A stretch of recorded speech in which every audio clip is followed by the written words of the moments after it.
Well, welcome once again. This is the Doctor of Digital at the Doctor of Digital podcast. The purpose of the show is to transform your business and life with education and inspiration. I introduce busy business leaders to trends in business, technology, and marketing to highlight people you should know. Do you know the serving way approach to leadership? It goes beyond simply meeting current challenges. It aims for transcendence.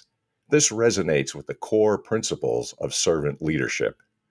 In servant leadership, the focus shifts from the leader's needs to empowering and supporting those they lead. These methods, like personalized coaching and peer coaching groups, are designed to cultivate leaders who prioritize the well-being and growth of their teams. This can lead to a more collaborative and engaged work environment, fostering innovation and success. What if there was a unique way to cultivate joy at work? It's a refreshing perspective in a world that often views work as solely transactional. By helping leaders tap into their capacity, power, and wholeness, there is a fostering of a sense of purpose and fulfillment in the workplace. This can lead to happier, more motivated employees who are not just productive, but also find genuine satisfaction in their work. Exploring how these coaching methods translate into joy at work is about creating work environments that are not just efficient, but also meaningful and life affirming. During this episode, we'll do a deep dive into the changes and hot topics in servant leadership to improve the health of leadership and to leverage the joy of work, expertise of my guests, and how to the unique dynamics of the field. By the end of this episode, you'll be better equipped to know what to do, and I encourage you to contact my guest, who is a servant leadership and joy at work expert. Please welcome my special guest today, Chris Thyberg. Thank you so much. You bet. Very glad to have you on the program today. And so very curious, how did you ever get to this thing that we call joy at work and servant leadership? Well, I'll go back to working with and for my dad. Okay. A wonderful man and not an easy man to work for. And so as I grew up into my own work life, I noticed those leaders where I sat up a little straighter and my shoulders were a little broader. And I thought, you know what? I could do that. Mm-hmm. Yes, I will need more skills and competencies and expertise, but I also knew that I needed greater capacity. I needed to grow up and into the next stage. And those people were servant leaders. I learned that language later, but what I saw was that they were using their rightful power with me and for me. And they weren't afraid that my power would grow up in me. They were not using their power over me. And I said, that's the thing. I want to be that kind of leader when I grow up. And as I moved up ranks of leadership, I was able to stretch into those spaces. And when I was done with a 32 or so career being a leader for organizations, I moved into the leadership development space to cultivate thriving at work, one serving leader at a time. I can understand that. And it's really instructive to say, I also happen to be, God rest his soul, a phenomenal father. And I saw his leadership and how he improved himself. And he also became a leader and was really moving up as managing in his career as well, too. So I appreciate that a great deal. So we're fortunate to have good dads, I guess. Yes, we are. Very fortunate. I won the lottery. So this has been a couple of years then, since you're talking about growing up with your father. Like, what kind of changes have you seen over the years, and what kinds of things would you talk about these days in terms of joy at work and servant leadership? Well, let's go back to recent history. With what happened with the pandemic, suddenly became quite clear that just showing up for a paycheck does not cut it. Yeah. We've had the great resignation. We've had quiet quitting. We've had so many phenomena where people began to see, oh my goodness, I am a whole person with a life outside of work. And I need to bring my whole person to work, to do my work really well for fulfillment, being part of purposes greater than myself, creating real value in the world that matters. And that I need to be able to go home from that, knowing that I think I've done a little bit of what I'm meant to do on the planet. Now, not every job is like that. And I will say right now, in the early stages of building my practice the serving way, I filled in gaps by working as a cashier at Target. And that'll wake a person up to when you are leading nobody but yourself, and it's up to you to create the meaning of your own work. Well, then I noticed that and said, how might I help leaders create those conditions and cultivate that sense of, I am bringing the best that I am today. And if I bring 1% more tomorrow, and if tomorrow's a bad day, well, the day after tomorrow, I'll bring 2% of greater engagement and commitment to the purposes of this work. So that's what I've seen most recently. Interesting. Kind of reminds me of reflecting on my work career. So the way I worked my way through college is I actually delivered newspapers overnight from 2 o'clock in the morning and 6 a.m. And that was a very solitary kind of job. But I did find joy at work, which is what you're describing. I listened to the radio all night. It was pretty awesome in that era. And also, I think it's really instructive to talk about the pandemic. And I totally agree with you that people have sort of reevaluated their place in the world, having gone through the pandemic, and now we're in the post-pandemic period. Yes. Are there some things that you can address now that people have adjusted or changed their view of work in the post-pandemic period? Well, I think what's happening is that people are becoming aware of something that Robert Greenleaf, the father of servant leadership, laid out in 1970 with his book, The Servant as Leader. And he said the best test of a servant leader, and then he named nothing about the qualities of the leader. Absolutely nothing.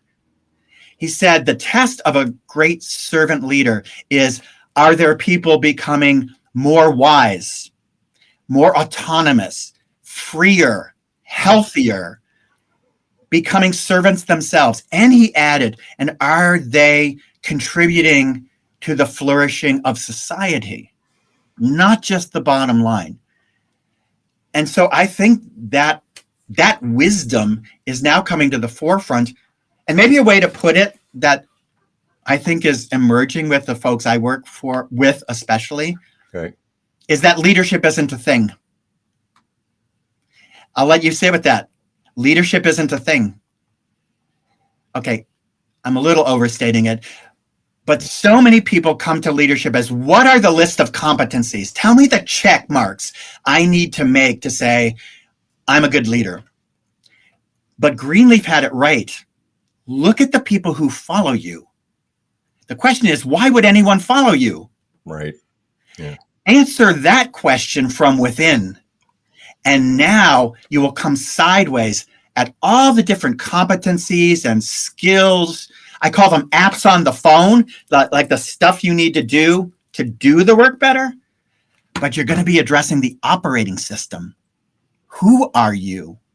That's underneath what you do, how you do it, how you show up. Answer the question, who am I as a leader? And why do I want to lead at all? And so what I'm seeing that's come forward, and it's part of all my conversations, is it's really, however a leader skins that cat, it's more, can the people who are entrusted to our stewardship, that's key. The people who follow are entrusted to our stewardship. They are not our resources. They are not human capital. If they can say things like, I'm really enthusiastic about the mission and vision of this company. I clearly understand what's expected of me. 3, in my team, I'm surrounded by people who share my values. 4, I get to use my strengths at work every day, not be pounded by my weaknesses. 5, my teammates have my back. 6, I know I'll be recognized for excellent work. 7, I have great confidence in my company's future. And the last one is, in my work, I'm always challenged to grow. So I work with those leaders wherever they are, emerging or experienced, nonprofit, for-profit, government, all sectors, when they are at that growing edge, where more of the same, just pedaling harder and faster, is not going to do it. In fact, doing more of what they were always rewarded for is actually working against them. I have so many clients who just got a 360 that says, you're really falling short. And they go, but I'm falling short because I'm doing the things I always did so well, and I got promoted for these things. Right. And their heads are exploding. And then we sit together, coach and leader, to say, okay, so what's the growing edge that requires more of an operating system upgrade than just trying harder? Right. Yeah, it reminds me, there's a famous expression that Jack Welch says that what he's dedicated to do is to eliminate bad management and bad managers. And I go, yeah, that's a noble goal, because often managers were rewarded for something else. I mean, typical salesperson, right? So they sell really well, they get promoted to manager, and then they have no idea how to manage people. Yes. Yes, there's that they don't know some of the new things required. And there can be a very deep story. Why am I a great salesman or salesperson? It's because I've always been rewarded for being really outgoing and this, and I'm always fluent and I always have an answer, until I'm sitting in a room and I always have all the answers. And now my feedback is, would Chris please be quiet and not be the smartest kid in the room? He needs to let the wisdom of the room speak first. And that's kind of an operating system shift, where in fact, it's not just that I don't know some mechanics of the next level. I actually have to do an inside out change. And that's hard work. And it's why I, as a coach, am something like a midwife. You are pregnant with the next great leader you are. It's not my baby. I can't have it for you. But I'm a really good midwife as you do the work to give birth to what's already in there, waiting to find new ways to be expressed. And believe me, it's painful like giving birth, but like giving birth, there's a whole lot of joy on the other side. So we're back to joy at work. We're kind of living into our calling and the ways we've been put together, and then bringing that out in others. Yeah, that's joy. It reminds me of the expression that if you think you're the smartest person in the room, you're in the wrong room. Get a better room. Get a better room. You know, it's a different approach than what a lot of people are accustomed to. Could you talk a little bit about what would you advise business leaders and owners to think about and consider based on your experience and what you do? Okay. Some of my favorite growing edges with leaders, the first one I'd say is we have to move out of either or binary thinking into navigating both and. And so it is both, yes, leaders need to add more skill, more apps, and operating system. It's not either or. That starts right with the leader working with me over time to move at their pace toward the things they want most. But then it also shows up, do I hold enough self-care with care of others? Do I hold enough emphasis on results and relationships? Mm-hmm. And the idea is that they're both important, but we naturally kind of lean toward one. So if I'm a results-driven kind of leader, right, and I don't see the value in that more relational, soft, squishy stuff, well, there's a lot of good that comes from being driven toward results. But there's a whole lot of shadow, unintended consequences to just lean all the way that way. But if I'm all kumbaya, let's all get along, and servant leadership kind of gets that bad rap that it's all about let's be comfy and cozy. Yeah. And I'm not attending to people actually need to see that they are creating results that matter. Then I'm going to fall into some shadow of undervaluing results. And it's not a pendulum. It's not split the difference 50-50. It's how do we integrate both, that we are in this together to create real value. The in it together is relational. The real value is results. And that's just one example of many polarities that come up. So that whole thing about polarity navigation. Another thing that comes up is we are in really complex times, not complicated. Complicated is an engineering problem. We can math it out and figure it out. Complex is like raising a child. There's no blueprint. Yep.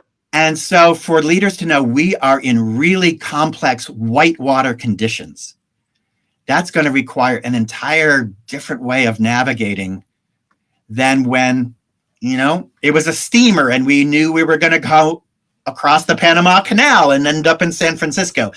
We don't live in those days anymore. The technical phrase is VUCA.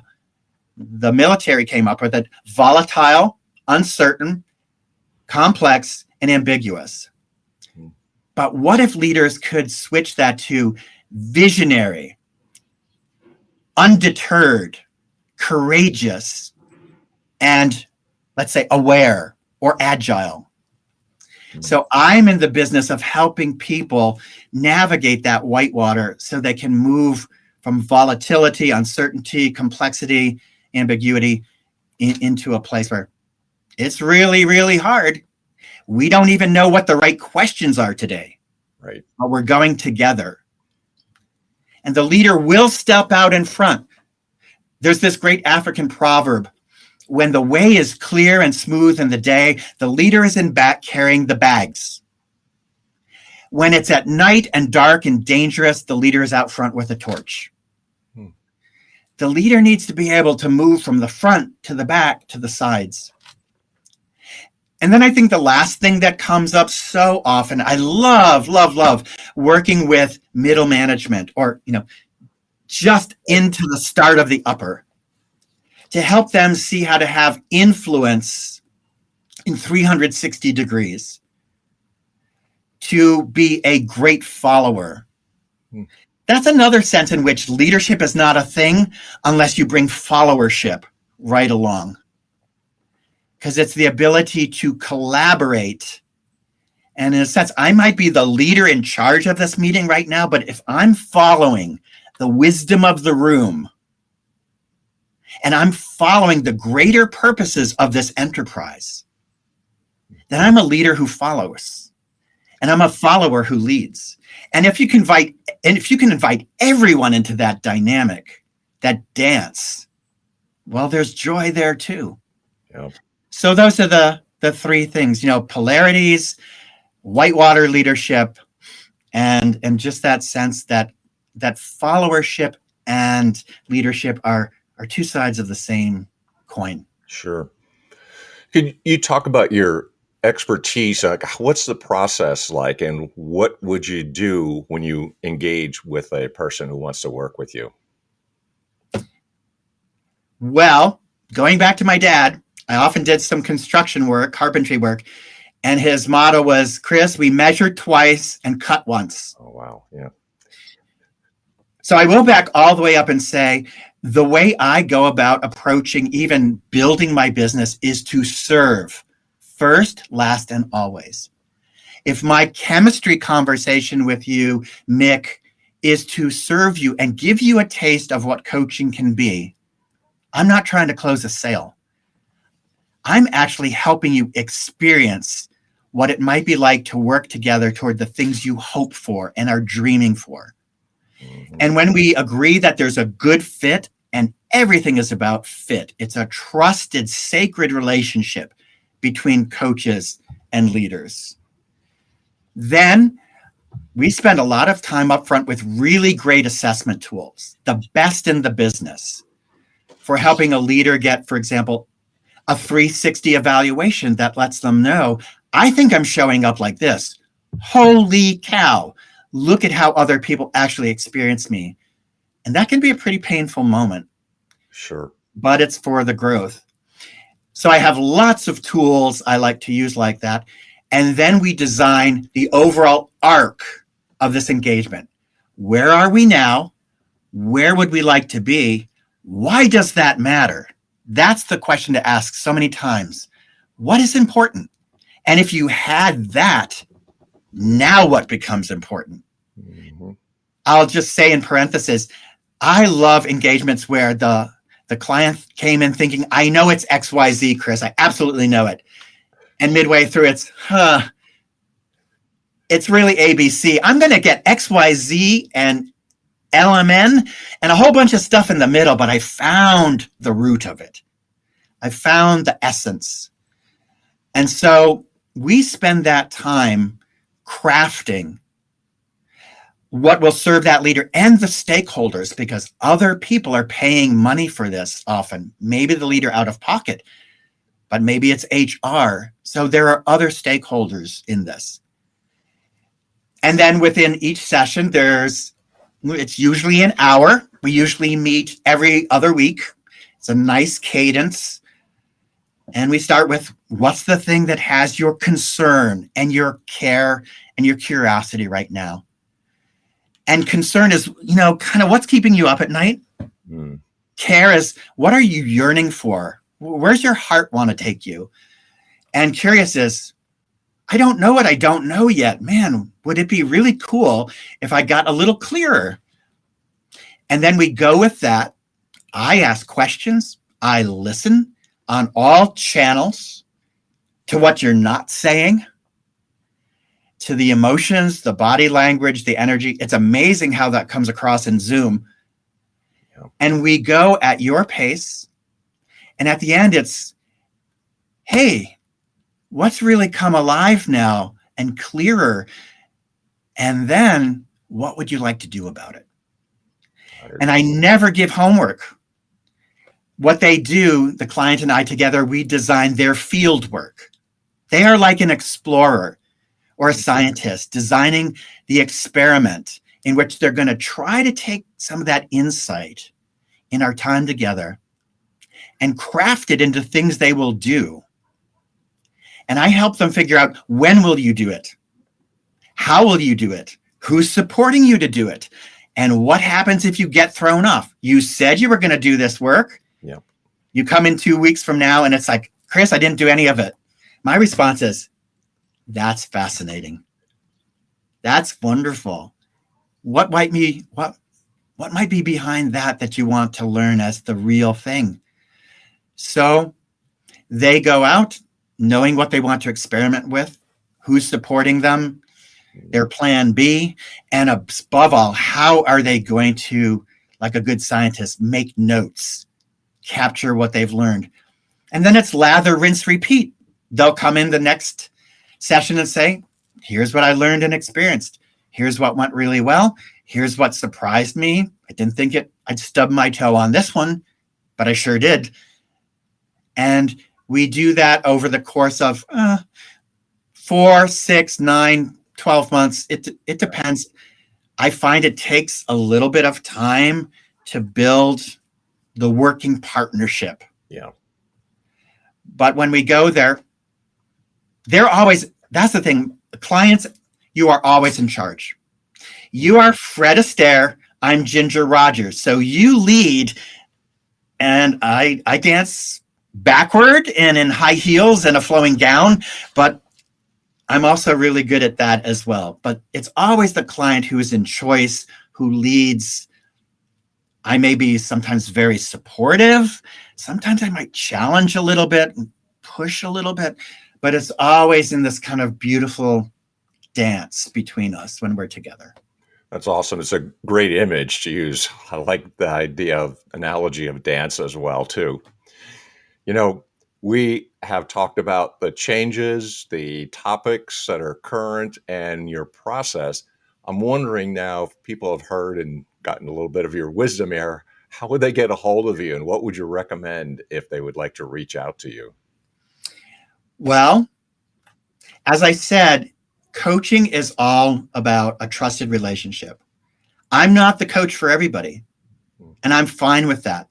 In fact, I'm fine helping clients find potential clients for me find some other coach if that coach is best. Mm. So start by looking at the website, theservingway.com. Check out the LinkedIn profile for me. You can find me, Chris Thyberg, at LinkedIn. Quite robust. And then I just invite you to book a complimentary exploratory conversation. Okay. It is not a sales call. It is, Mick, I want to get to know you, where the current pain is, but where the promise and potential is that is calling you forward. And you can ask anything you want about me as a person and a coach, because people actually don't know what they're buying when they're buying coaching. It's not consulting. It's not mentoring. It's not psychotherapy. So in that first call, just 30, 45 minutes, it's an exploration together. And along the way, I point out, hey, do you notice you're being listened to? Do you notice I'm curious, open, and non-judgmental? Did you notice that you got asked a really good question? Did you notice it's all about you? That's coaching. Got it. And then when we come to the end of it, if we're ready to take next steps to kind of design what that might be together, we do. If it takes some more conversation to establish the relationship, we do that. And if it's thank you very much, Chris, this was great. No, thank you. I'm fine. I've just had a fabulous conversation with a beautiful person that I hope will really go out and thrive in the world by leaning into serving a bit more. Because in serving those others, we really, truly serve ourselves. That's really awesome because you're actually living out everything that you're talking about, which is to be that servant leader. So I really appreciate that. Thank you. Thanks, Chris. I appreciate your wisdom, appreciate your background, and appreciate everything you're doing because we want to eliminate the bad stuff and embrace the good. So thanks for being my guest today. I really appreciate it. My pleasure. Delightful to be with you, Dr. D, and all folks listening out there, watching. I wish you flourishing and joy. I hope you find every resource you need to thrive at work as a leader and a follower of purposes greater than yourself. Outstanding. Thank you, Chris. Thanks for your time. Much obliged. You're welcome. Bye. All right. So, if you like episodes like that, and certainly I learned a lot during this conversation with Chris, and hope you did too. So, if you like it, make sure that you are liking, subscribing, sharing, and positively reviewing the podcast and bring more episodes your way. I want to thank the publishers of both Burning America and On Track, Ian Hunter, for their support of the program. And also got an announcement too, just awarded this week for FeedSpot. I was the top third podcast within my genre. So I really appreciate FeedSpot for noticing and also giving me some recognition. So until next time, hope you enjoyed the program. Until next time, we'll see you. Day is full.